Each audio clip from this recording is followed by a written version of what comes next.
Welcome to the Health In Show, an affiliate program of Homeopathy World Community. I'm your host, Debby Bruck, the founder and administrator of the Homeopathy World Community Social Network. Thank you to all of our viewers and returning listeners for sharing, tweeting, Facebooking, LinkedIn, whatever you do out there. Get the word out because we're talking about important topics of our day. And we're also learning more about homeopathy and other healing modalities. We have with us Dr. Deepak Sharma from New Delhi. He is calling in long distance over the clouds and rainy weather, and hopefully we're going to have some good connection today. He runs the Orbits clinics there and also does a lot of lecturing about healing and medical topics. So welcome. Yes, thank you, Debbie. Hello, welcome all. And we are talking about the children's psychology today, the punishment of the children. So continue, Debbie, please. Yes, I would like to introduce everyone also to the producer, Amnon Nissan. Hello.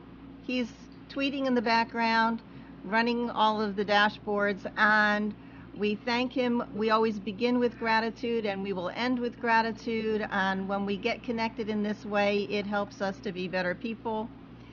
So we are going to be talking about this very, very important issue. And for those people who are on nissancommunications.com right now on the Health In, you might want to refresh your page if you're stuck listening to an old show.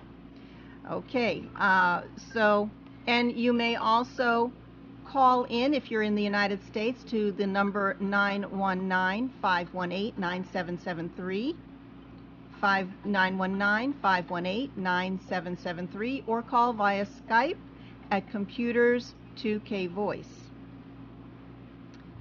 So we're going to start off the show. This is really just touching upon the subject because it is so vast and so complicated. To learn about shining a light on this subject that we don't always talk about, we might keep it to ourselves, what's going on in our homes, to bring attention not only to our efforts to cope with the misbehavior of children. And when I think about that, I wonder that each parent might have a different level of acceptance of their child's behavior. So one parent might allow certain behaviors and another not. And what are the responses of both the parents and the ability of the child and the children to cope with whatever form of discipline is being used?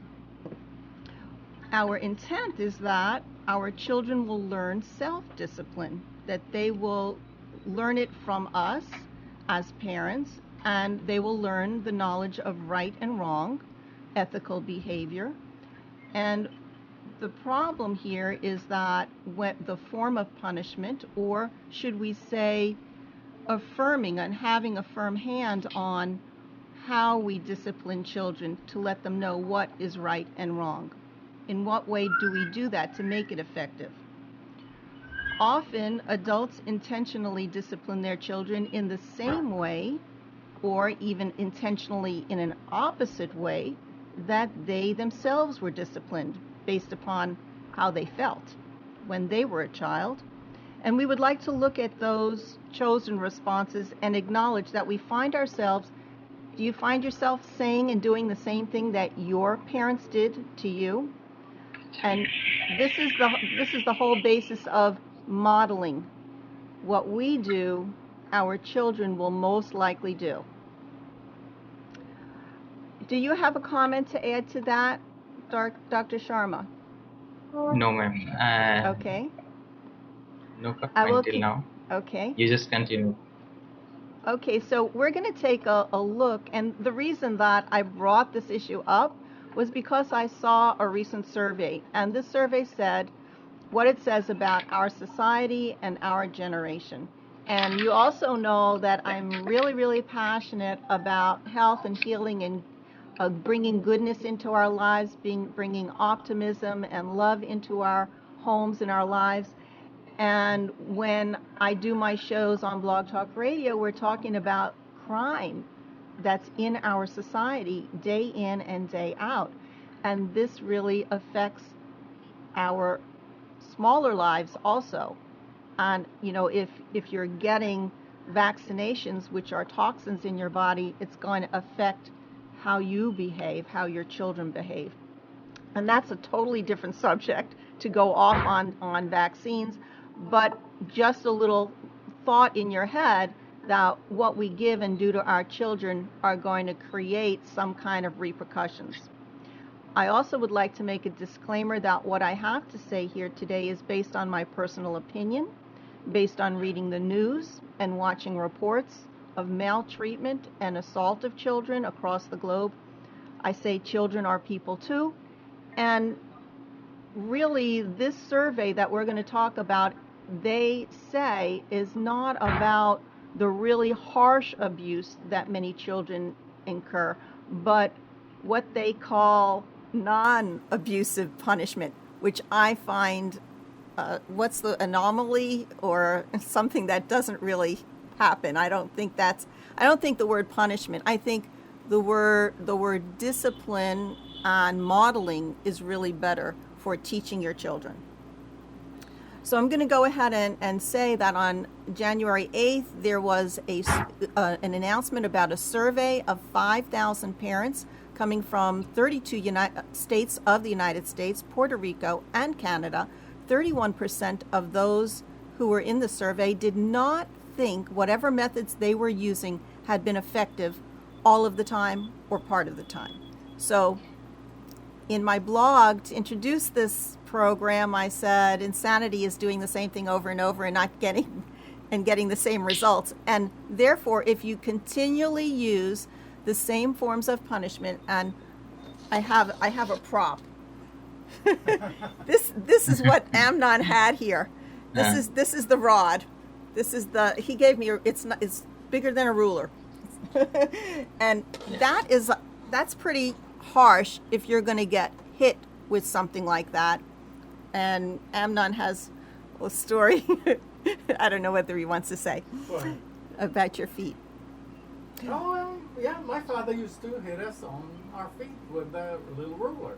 And it could hurt. And what we're going to be discussing is if your child is feeling that from a parent who's supposed to be their supporter, their loving guide, what is the response, the inner thinking of the child, and how they start to learn about what to do to get their way in the world with other people and relationships. So as I intimated, 38% of the parents in the survey used the same methods that their own parents used on them as children. That's over 1/3. I believe that this has become ingrained, and we easily fall into a pattern of behavior familiar to us. In the same way that those who have been bullied as children, they do become bullies to others. And this is also a big problem on the internet. Everybody knows about it. In schools, it's a major problem. Again, bullying is for a whole nother show. Even though we recognize that bullying can cause a person to do what? To lose self-esteem, to lose confidence, and to produce aggressive behavior. 2/3 of parents still use and believe that some form of abuse, including spanking, hitting, paddling, and verbal mistreatment, can be used in certain circumstances. Now, if your child is running out in the street and is going to hit by a car, definitely go run and yell at them. I'm not telling you not to do that, but there are circumstances where shock treatment is helpful. You don't want them to get run over. I also would concur with what the investigator of the survey, researcher Dr. Barkin, said, quote, "We strongly suspect that both yelling and spanking might be underreported," unquote. The study can be found in the January issue of the journal called Clinical Pediatrics. Another quote from that says, "We know when parents perceive their methods are not working," and a third reported when emotions can quickly escalate. And this is one of the key points. that we do not want to discipline in an aggressive way based on emotions. When our emotions escalate, then we're more likely to lash out and to use a harsher form of punishment than if we took stock of how we ourselves are feeling, what we are thinking. You know, is it a battle? Is it a war? Or is it something that we can let go, that the child is just being a kid? You know, what is it that you really want to teach your child? And do it with as much love. Don't do what a lot of parents say, I'm doing this, it's going to hurt me more than it hurts you, or some other kind of craziness that we used to say just because our parents said it. Dr. Sharma, oh, do we have a call coming in? Hello? Hello. Yeah, we do not have any call in, but I am thinking about the data presenting in the developing country. You are showing the data which is present in developed country, and when we if we are talking about the developing countries, there is more socio-economical harassment of the children. So that data may be different for that, but it was good. And the survey may be done in the developing country also. Okay, so the caller who's calling in right now, we can hear you on the line. No. Okay. Who's online? Who just called in? Hi, this is Yisrael Cutler, and I just called in. Okay, we do have a caller on the line. It's Rabbi Yisrael Cutler. And speak up so we can hear you. Can I be heard? Very good now. Okay. Thank you for having me as part of the show.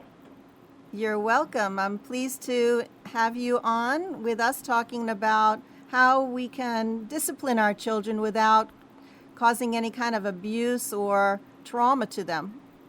Yeah, you know, I want to begin with a story, and it's one that's told by a mentor of mine. And he said that whenever he was a child and his parents wanted to discipline him, they would always use the same words. And I'll first say it in the Yiddish, because that was the language spoken at home.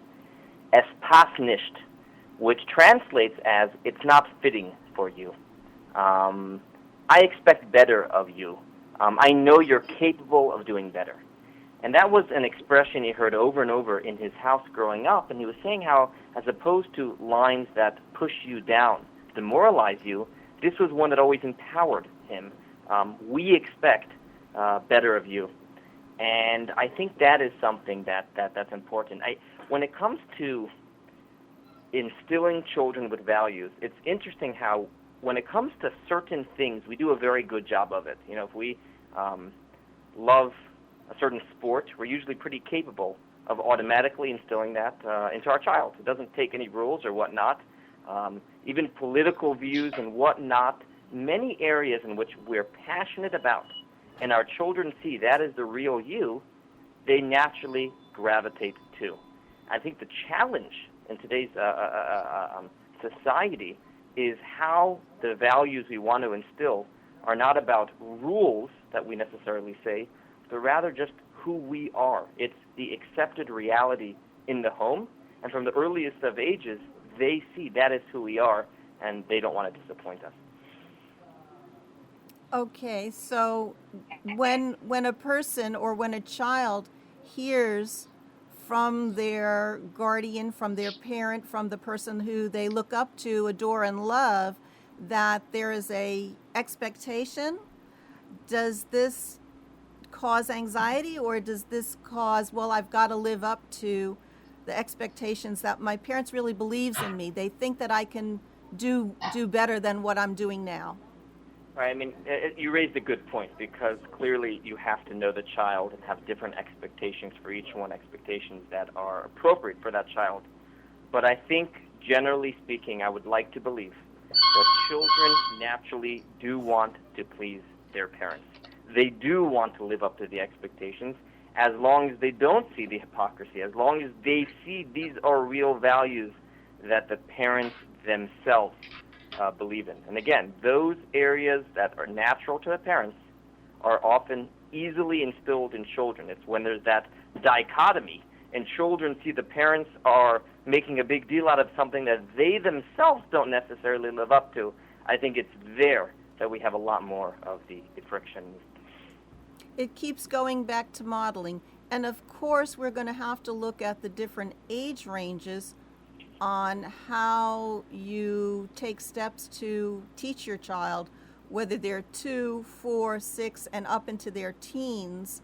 It may be a little bit different. And that's exactly what it said in the survey as well, that the hitting and the spanking form of punishment and discipline was carried on when they were younger. And then as they grew older, they used techniques of withdrawing privileges that the child might have, whether it's going out with kids or taking the car, whatever it is. They might have used a different form of discipline. And I don't know, is there anything that you would say about that, Rabbi? But at the same time, the survey shows that that was ineffective as well. Is that correct? Yes, I suppose it didn't wasn't exactly clear, but it said that whatever forms of discipline or punishment were being used, it was 1/3 of them said, not 38%, it was effective only a small percentage of the time and mostly not effective. Right. Well, clearly, yeah, it does have to change. I think from a young age, there has to be you do need to establish a certain sense of I am the parent and you are the child, and a certain sense of this is just the way it is. Again, laying down a firm foundation of right and wrong, and at that point, not even having to get into all the explanations necessarily. And yes, as children get older, then you do speak to them more, and then you do model your discipline. It's interesting because we go back to something that people always say, which is spare the rod and spoil the child, and many people don't know where that originally comes from. Do you know? Yes, I was just I don't know where it came from King Solomon, right? Correct. Literally, yeah. He who withholds the rod hates the child. And the question is, well, if that's in the Bible, what do you make out of that today? And I think we can explain the rod as a conceptual rod as well. A certain firmness, a certain consistency, a certain idea that of there is right and there is wrong, and instilling that in children today. But I think as far as today's times do go, there is a change. And was that something you touched upon already earlier in the program? I was just discussing it with Amnon, our producer, before the show. Did you have something to say, Amnon? Yeah, Rabbi, good morning. Good morning. When Debbie told that to me, I understood it in a different way, which is great because that's the way the Bible is written, so we can understand. I mean, to me, it's a spare the rod, like don't use it, and you will spoil the child. Oh, fascinating. That's a fascinating spin. Yes. Fascinating spin. And as I was driving into the studio today, I was thinking about that rod and thinking it's more us learning how to be assertive in your life rather than aggressive, rather than forceful and push some kind of behavior, but teaching a person, whether female, male, how to live a life and know who they are and be assertive in their dealings in the world. Right. And they see the same thing by you, that you are assertive and you have things that you stand for, and you're not being swayed necessarily by public opinion, or just, you have certain principles and values that are concrete by you, and assert yourself in that manner, and they respond accordingly. I think it's a tough balance because on one hand, in today's society, we know just how wrong the rod literally is and what negative consequences come as a result of it. And then there's the opposite extreme as well, where you have the parent-child relationship so common today where it's almost like peers or friends. And there's got to be something in the middle. Yeah, those are all the television shows where the child is the parent figure. Dr. Sharma, did you have something to add? Yes, basically, when we are talking about this punishment, the main reason may be the nuclear families, The nuclear as we are families? Mm-hmm. yes, as we are facing and increasing day by day the tendency to go with the nuclear families. Whenever the child is living with the grandparents or the grandparents, they are helping to learn the child in such a cultural way. But in the nuclear family where the father and mother both are working, they cannot handle or they cannot learn properly through the child. So, and when we are back, come back to the home after a hectic job, they should irritate on the child also. That may be a reason of punishment. That sounds like a very typical family today. Two parents working, the kid is not really in a formally a lot of time, spending a lot of good attention time with the parent. So they really don't know who that parent is to model, to be able to model. And then, as you say, if they come home from a hectic day and then they take out all of that, whatever anxiety, frustration, yeah, aggression, whatever, and it just explodes at home, then Yes, the child is going to get the wrong end of whatever. yes, Absolutely. And definitely. I think another thing, when you do use a certain Mhm. amount of force on, let's say, even a toddler in order to, discipline, how can we then be surprised when that toddler runs into an altercation with somebody else and gives a push or gives a shove? After all, they've seen their parents do the same thing, and where they did something that was against their parents' wishes. How can we be surprised when that toddler then doesn't have the ability to differentiate between two situations and thinks this is the way to get what you want? It all comes down to modeling, and that means that the parent has to take stock in themselves and be introspective and find out how they can improve their own behavior, I guess, and their own thinking and actions in their life, and see the repercussion in their child. I wanted to take off from what you said, Rabbi Cutler, about what are the effects of in the children. So, Dr. Sharma, did you want to tell us a little bit about ways that a child could respond or react? Yes, basically, when the child is facing the anxiety of parents, and that not shown on the facial expression of the children, the child is always thinking about where I was wrong. Right. But the parent, yes, and the child is always confused when the parents is showing the over anxiety or the spanking him or bullies the children, and the children got a bad effect in his subconscious mind, and his effect turns into the complications or a different type of complication in mental disorders in the future.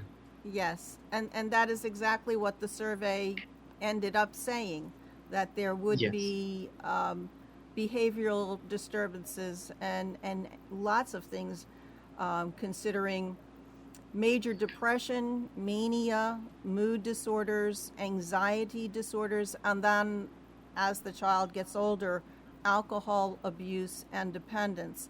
And these were at a very high percentage rate. So if we want to improve our society, if we want to have a more loving society, we have to learn how to love ourselves and learn how to love our children and still teach them. I wanted to do it a little experiment, a little exercise, really. I mean, because we think about the words that we say, and I do encourage parents to tell their children that they love them. But if you're by yourself or if you're with somebody, just say the words "I love you" to them, and go ahead. Don't be shy. So you just say "I love you" to somebody who's there, or to yourself, "I love you." I love you. Thank you, Amnon. Dr. Sharma, I love you too. And you know, when we say those words, it is so powerful. It is so meaningful. And we receive that in our heart. And now, if you took these same words and you screamed them and you yelled at somebody, you know, in not with that same loving heart, do the words actually mean the same? Would it almost mean the opposite? I mean, what would a child feel if it doesn't even matter what words you use? If you're yelling at a child, they are going to get that impact. I'm almost thinking about Emoto's crystal water snowflakes. You know, how these words, is it the word? Is it the way the word is said? Rabbi Cutler, are you with us still? I am. Okay. You know, that reminded me of another incident, and I heard this from someone who had a little bit of a problem when it came to, I think it was some yelling and occasionally spanking, but doing it out of rage sometimes. And they spoke to their mentor about a certain, you know, perspective to have that will help them stop doing that. Okay. And their mentor, who was a rabbi, said that I want you to think about the fact that these kids don't belong to you. God entrusted you with a certain treasure and sent down souls onto your care, that you should watch them and certainly, you know, not hit them. And always think about the fact that these are God's children that were entrusted to you. And he said that perspective helped immensely. That's very helpful. Yes, In a way, it separates us from them, giving us some breathing room. Dr. Sharma. Yes. Actually, I had joined a debate on the same topic 2 to 3 months back in India.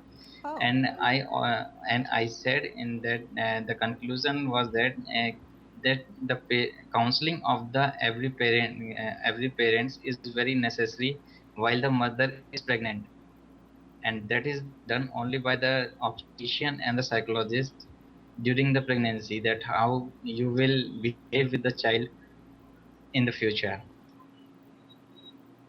Yes, so we don't have enough parenting classes. At least in America, I don't think that we do.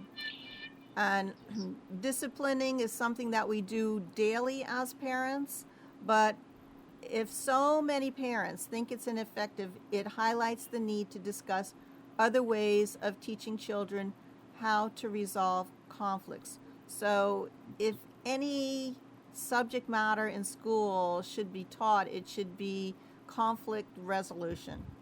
And we should also teach it probably in the workplace, just about any place we are. What is that, consequences? Yeah. Consequences. Natural consequences are a good thing. An outcome of if you don't do something in a certain way, you're like, if you're in school and you don't complete your homework, you're not going to get a good grade. And there are things that we have to help our children. So consequences is a natural part of life. Rabbi Cutler, do you have something to say about that? Yeah, I mean, I know as a parent a good rule of thumb that I use when I believe there's effective disciplining or not is I know in myself where is it coming from. And if there's something that they do that sparks a reaction from me and I act with that instinct, I know that's not helpful. That's something I did out of emotion. That's something I didn't think about. It reminds me of a funny story. I have an uncle of mine who's was once the child misbehaved, and he responded in a certain way, and his wife remarks to him, "Oh, that was so reactive." All right, reactive. A couple, it wasn't the way you should be doing it. And a couple days go by, and then the child does something else, and the wife then responds in a certain way, and he's like, "Hey, that's similar to what I did." And he says, "Hey, that was reactive as well." And she goes, "No, that was responsive, not reactive." And he starts laughing. Responsive, reactive, what's the difference? And she goes, "Well, I saw that when you did it, what happened was it pushed a button inside of you, and it was almost an automatic reaction that you had. However, I stopped, and I reflected, and I got rid of any emotion. I decided what was the appropriate response." And I thought about that story a lot, and I think that's something we know ourselves. Where does it come from? Is it coming from, God forbid, anger or rage? Or have we calmed down and are we thinking what is the appropriate response to that particular action? Just taking that moment and first disciplining yourself, knowing where it's coming from, can very much help you in choosing the appropriate words to say to your child. This is where it says count to 10. You know, this is an old saying. Do you have this saying in India, Dr. Sharma, that you should always count to 10? Yes, basically when I am just told about the situation in the developing country is very bad, because here is in the developing country the socio-economic status are very bad, and everyone is in anxiety and living with the fear of the many things like the costly things, the low income, and many more things. They are working hard and full days, about 12 hours a day, and when they back to the home, they do not think about the child, and they just came to home and eat the food and just sleep down. Next morning, they again go for the work and again come after 12 hours. So there will be very hectic schedule in the developing countries, and the data may be worse than the US or Canada. I always think that where you are, there the nuclear family includes many other people, aunts, uncles, cousins, grandparents, and that because you have so many more people to take care of the child, that they get more care. So is this not right? Yes, this may be, but when we are talking about the India, here the nuclear families are starting in the metropolitan cities only. In the villages and the rural cities, families are joint in India. So there may be difficult to take the static data in India, but here is also a very problem in the cities, like the anxiety in the children's, like the societal tendency in the children, alcohol abuse, they are hitting or they murdered everyone.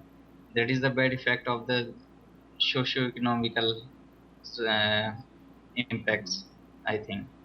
So society is to blame. Society is a great Yes. cause for our adult misbehavior, our adult Yes, definitely. anxiety and tendency to go into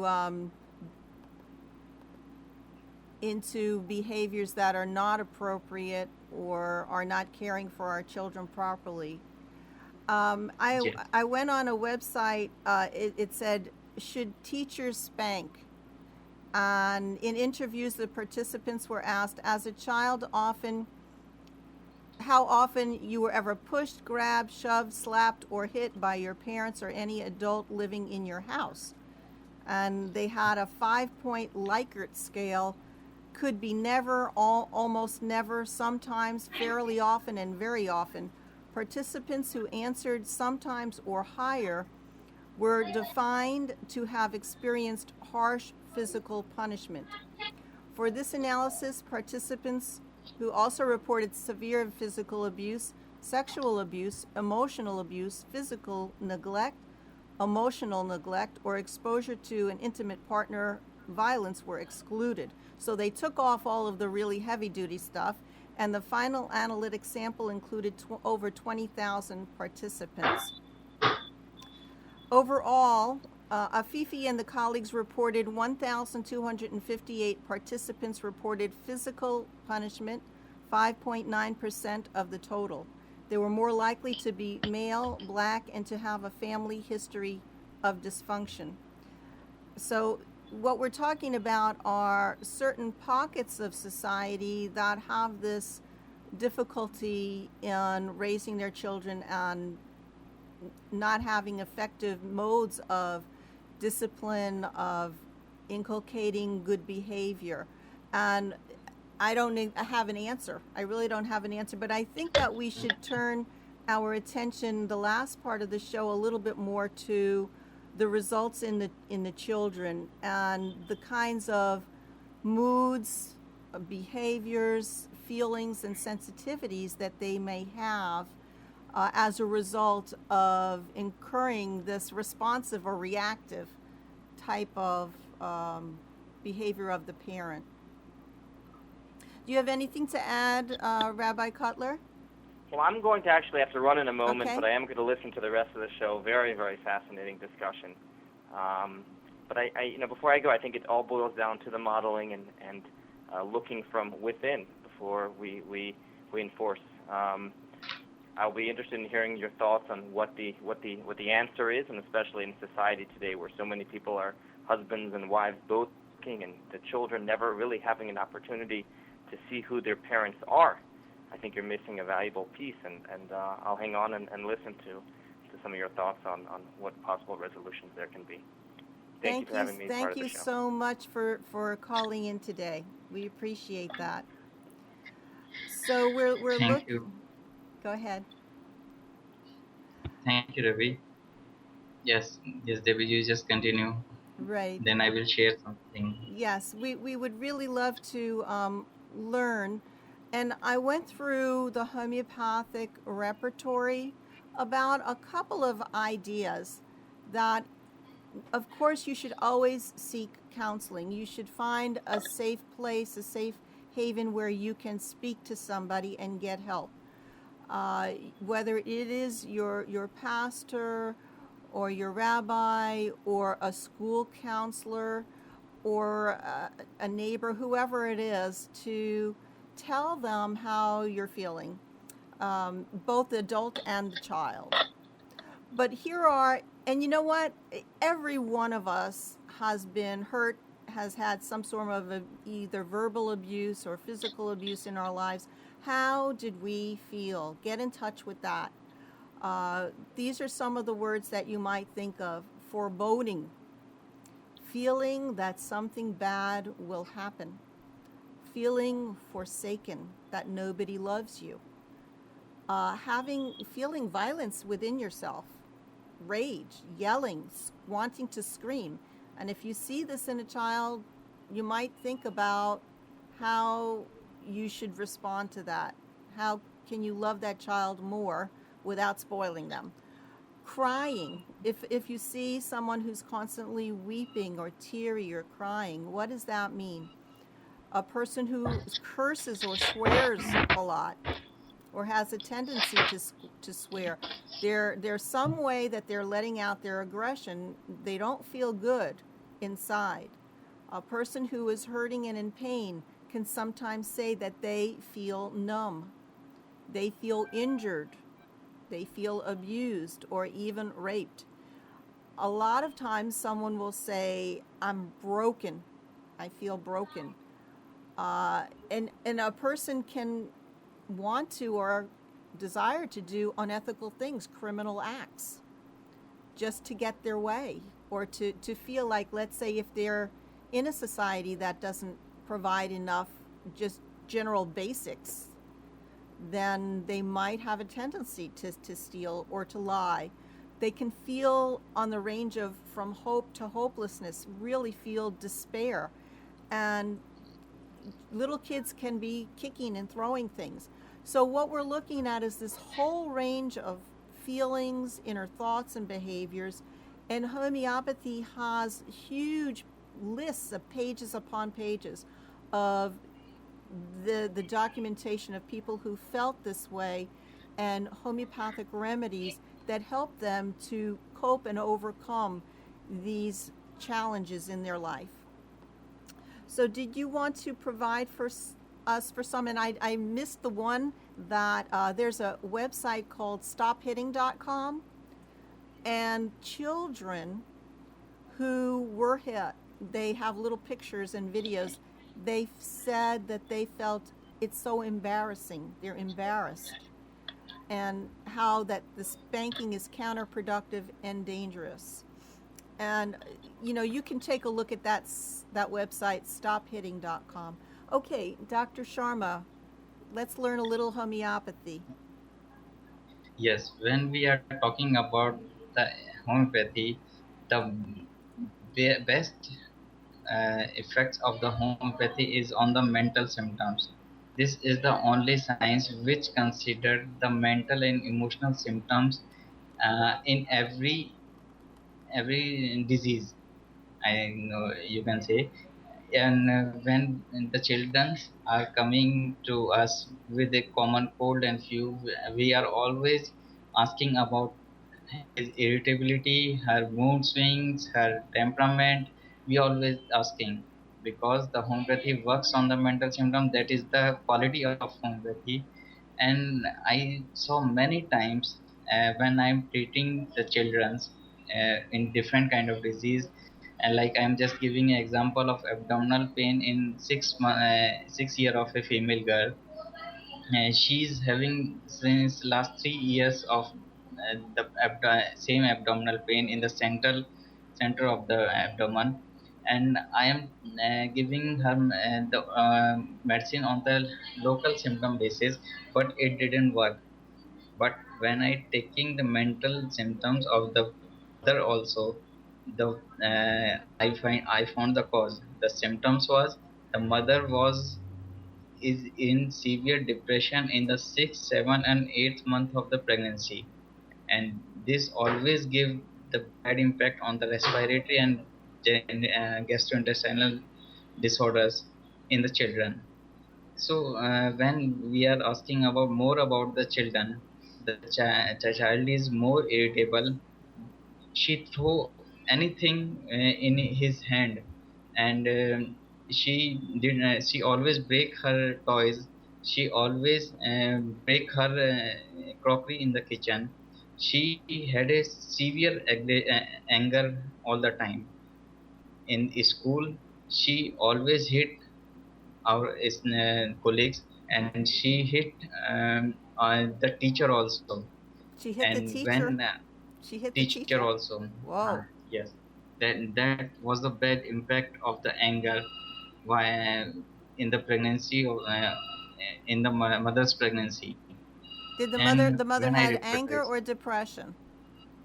and Yes. depression in the sixth, seventh, and eighth month, and she is on the allopathic treatment for that. But and I when I explain asking more about the symptoms, they are her mother told me that me and my husband not talking Must be for his. last 4 years, and it was shocking to me that they are not talking each other and living in a nuclear flats in a single flat, the only three members, the parents and in one baby. So there is very much social impact on on her. And on repatriation, I got the Staphylococcus is the only medicine. When I Interesting. gave when I gave the Staphylococcus, her abdominal pain was going, her irritability was reduced but not gone, because parents are not agree to uh, mix together. So I just counsel her parents for about 2.5 hours, and I asked, I told him that she will be never all right if you are not all right. Then they think, and I told him the impact on the her and those nuclear families. Then they are mingling together, they are mixing together, and the Staphylococcus work on the children. The social, his irritability is good now. She's under treatment also, but not taking Staphylococcus. But she's no pain. She has no pain right now. Wonderful. But that was a case of socio-economical impact on the disease, when how the disease is increased day by day on the mental levels. So you're saying that part of the initiating cause was the socioeconomic disturbance in the family, and then the parents were not speaking to each other, were not on the same page, and the mother was distraught and depressed and angry during the pregnancy, and then the child ended up having these abdominal pains and irritability and the kinds of suppressed anger that the homeopathic remedy Staphylococcus aureus may address. Yes. So that in the earlier time, every grandmother or every grandfather always said to the daughter when a female is in pregnancy that every female should read the good articles, see the good sceneries, and listen the good music to make a good child, to make a good child in future. Okay, it sounds like you might have to get a telephone call. Where's the yes? So get your phone call, and I will talk a little bit about the fact that we cannot cover in a 1-hour show all of the remedies and all of the responses and issues, that you might look for these behaviors that we mentioned to indicate some form of depression. And depression would be brooding, despair, feeling inconsolable. You can't console that child who's crying. And you think about depression as being joyless. If you see a person Yes. who is sighing a lot, this is an indication. We think typically of a homeopathic remedy called Ignatia for that. A person might feel unfortunate, and of course they're going to say there's a lot of sadness in their life. And when I looked up the remedy, the rubric anxiety in the homeopathic book called The Repertory, the list of symptoms, there were 866 remedies listed. So it's a complicated issue. You do have to see your homeopathic physician. And if I break it down again, look for the feelings of brooding, full of worries, fear, getting frightened easily, startling. Of course, you're going to see these more in children today, OCD, obsessive compulsive disorder. Having persistent thoughts and feelings of anxiety may alter or alternate with the anger and rage. And take a look if you're doing a journal. This is really important to document what's going on in your life and the life of your child. Anxiety may show up at different times of day or night and in very specific circumstances. So the more clearly and distinctly you can get the details to document what's going on, the more easily it might be to find out an appropriate homeopathic remedy. Just like Dr. Sharma just told us, he went for the typical physical ailments of stomach pain, but that was not the correct remedy. He needed to get something on an emotional, mental level. Also remember that if your child is taking some sort of an antidepressant or anti-anxiety medication, this may lead to suicidal thoughts and acts. And we're seeing this in the news constantly. And today, drug manufacturers have had billions of dollars of criminal fines for giving these medicines, these very heavy-duty drugs, and what kind of responses they can lead to. Yes. And there is many more medicine in homeopathy. If we are talking about the system of homeopathy, every medicine should work. Every medicine, but the symptom matches on the totality basis.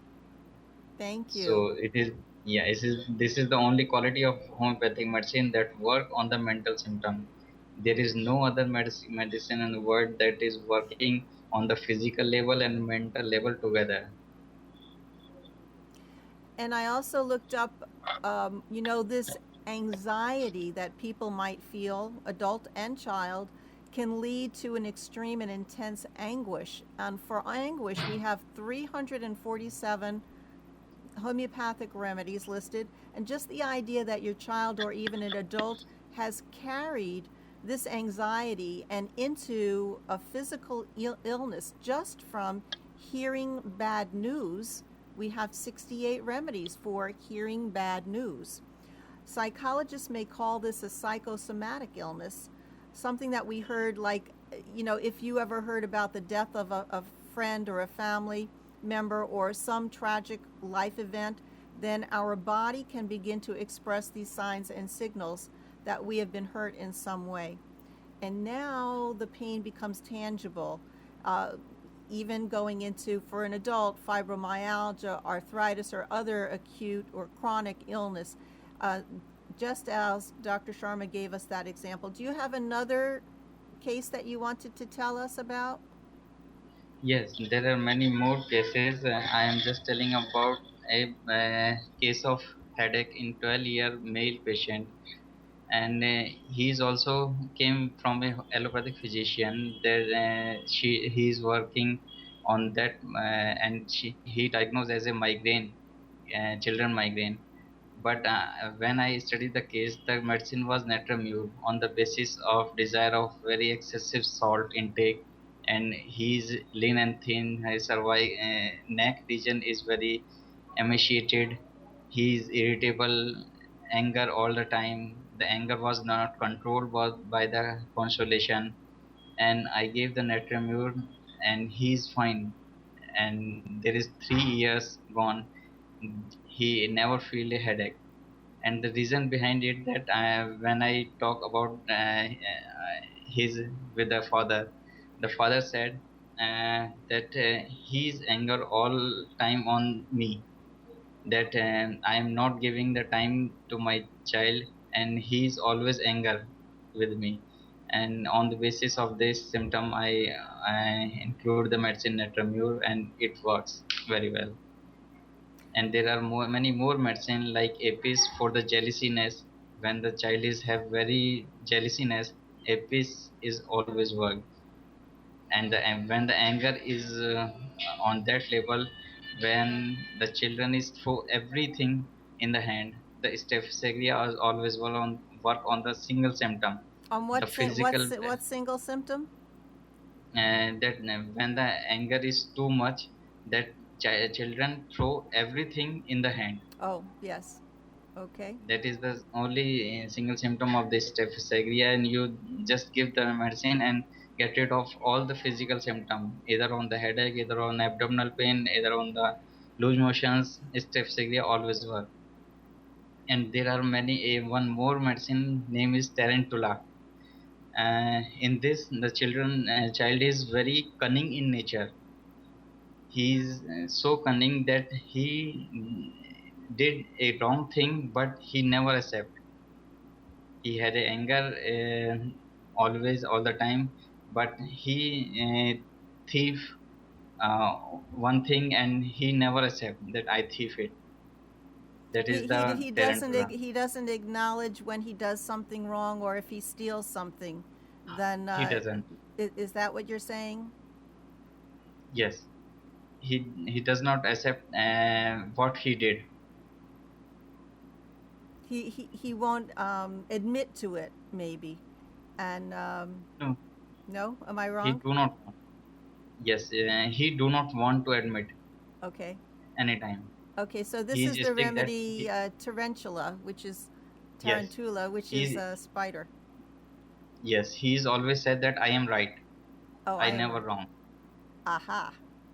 Yes. That is the tarantula. And there are so many more medicine and that works wonder in the psychology of children. And many time when we are giving the homeopathic medicine for a physical element, next time the parents are always saying that his anger is good, he is not irritable at right now. Even that I am not thinking about the anger in the prescription. So what happens is the child can easily internalize some form of guilt from the punishment, and the remedy Dr. Sharma mentioned, Natrum muriaticum, NaCl, common table salt, has lots of feelings of guilt. They might think it's their fault, that they deserve this kind of degree of punishment that's being dished out, and they can be either very quiet people, secluded to themselves, or they can, as you said, they have a tremendous amount of anger. And Dr. Sharma indicated that even the physical attributes of the child can help to indicate the remedy. And so, as I said, we're not able to answer all the questions. Let me see if there's anything in the chat today. So you're going to see, there are good ways. I see, Dr. Sharma, you said that competition is a good way, a good form of outlet of if a child has aggression. Of course, resolve the problems in the home, but steer forms of behavior into acceptable places where competition is good, whether it is in sports or in arts or drama. Get onto the stage and perform whatever it is that you do, your talent. This is where you need to direct the help for the child to express themselves. I found an interesting remedy, which is difficulty in concentrating, which was the homeopathic remedy for cod liver oil. I have never personally used it, but it seemed quite interesting for, let's say, children who end up having ADHD, ADD, or other school problems in concentration and their mental development. And then when I looked up sighing, because I did mention that earlier, sighing in children has a good number of remedies. Arum tea, China, cuprum, helleborus, ignatia, lycopodium, millefolium, muric acid comes in bold, and pulsatilla. So perhaps in another show we could talk about these remedies. We're coming to the close. What would you like? Yes. Did you have another specific remedy? You know, one that I keep coming into my mind is both actually lycopodium and anacardium are two remedies that I consistently think of for children who have been punished and take it into their being, and they internalize it and really either have tremendous anxiety or loss of self-esteem, loss of self-confidence, and they act out. Yes, and but we are forget the two main remedies of the Oh. homeopathy. Okay. That is, the number one is Nux vomica and other is sulfur. Okay. Yes, Nux vomica is the best remedy of the infants also. And in children, the Nux vomica child is basically very irritable. She always angered like this. Yes, I can hit you. I can That hit is you. the yes, Okay. yes, that is the anger of Nux vomica. Okay. But Nux vomica is so much intelligent. Nux vomica is never hit a person that is strong than him. That is the quality of Nux vomica. He always seen the strength of in front of the fighter, and it always says that I hit you, but he never hit if he is stronger than him. Oh, if he's That if he's stronger, but will he actually hit if he's if he's weak, he always hit. But if he's stronger than him, then he always said I hit him, but he never hit him. That is the symptom of Nux vomica. He is always constipated. He always had a gastric trouble. He always have a nauseating feeling. He always have a irritable mind. He never rest for a second also. Their addictive personality that loves spicy foods, yes, and coffee. Spicy food. But he is much more intelligent than the other medicines. Oh, okay. I'm learning something. Much more intelligent. Yes. Yeah. Yes. The Nux vomica child is always fastidious in nature. He always keep his toys in very very good manner. He is always keep her books in a series wise, and he always have a fastidious in his room. That is the Nux vomica. And when we are talking about the sulfur, the main thing is always things are reversed. His sulfur is not fastidious in nature. He is a philosophical. He's a philosopher. He's smart also, but he's the opposite of fastidious.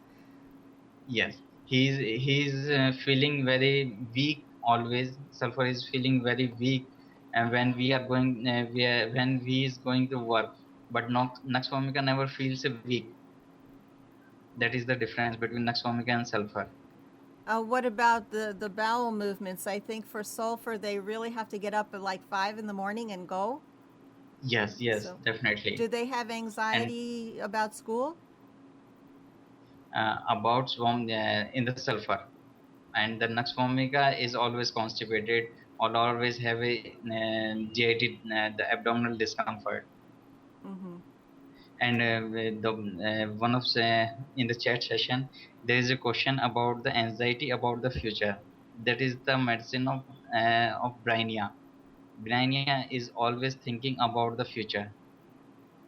I think of Bryonia as talking about and thinking about their business all the time, but they also have anxiety about the future. Would that not be Future, some? definitely.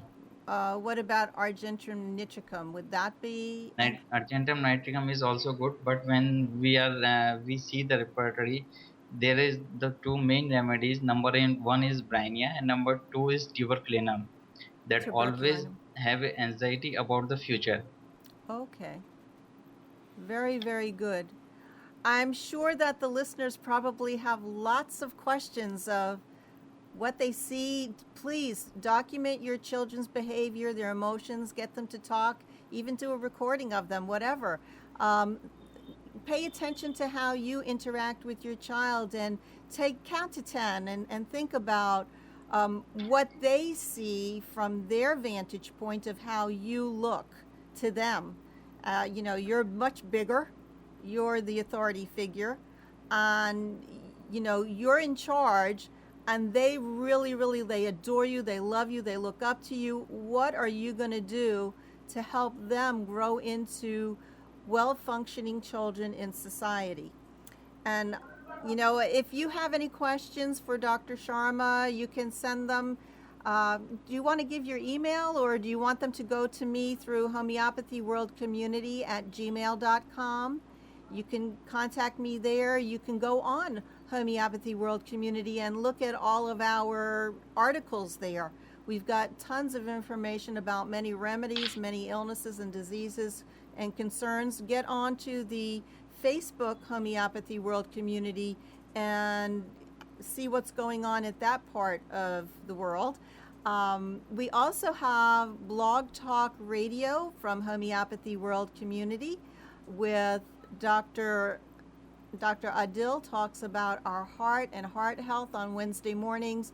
We're going to have another show on Thursday at noon with Alan Phillips, attorney at law, about vaccinations and your rights in the United States. And we always have very powerful shows, a lot of current events, what happens to your children when they become vaccinated, and how can you take action for educating yourself.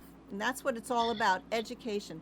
I want to thank Amnon so much. I want to end the show with saying I love you to everyone, and knowing that bringing gratitude and love into our day really boosts our energy, makes us feel good, puts a smile on everybody's face. Dr. Sharma, did you want to say anything?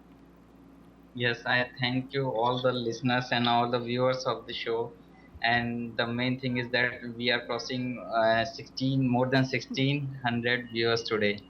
That is really a good, and we are also having a show about the children sexual abuse in the world, and we will do a show regarding the children's. I suppose people have asked for that. Okay, so we're going to put it on the calendar. We're also going to be having in the coming weeks a lot of other guests come on.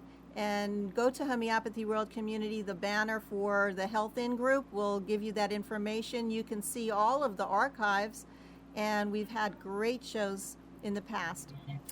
So that's it for today. I hope everybody had a great July 4th weekend, and have a great week coming up. Okay, thank you, and thanks for the Amnon. He's the gem of the show. Bye-bye. Bye-bye.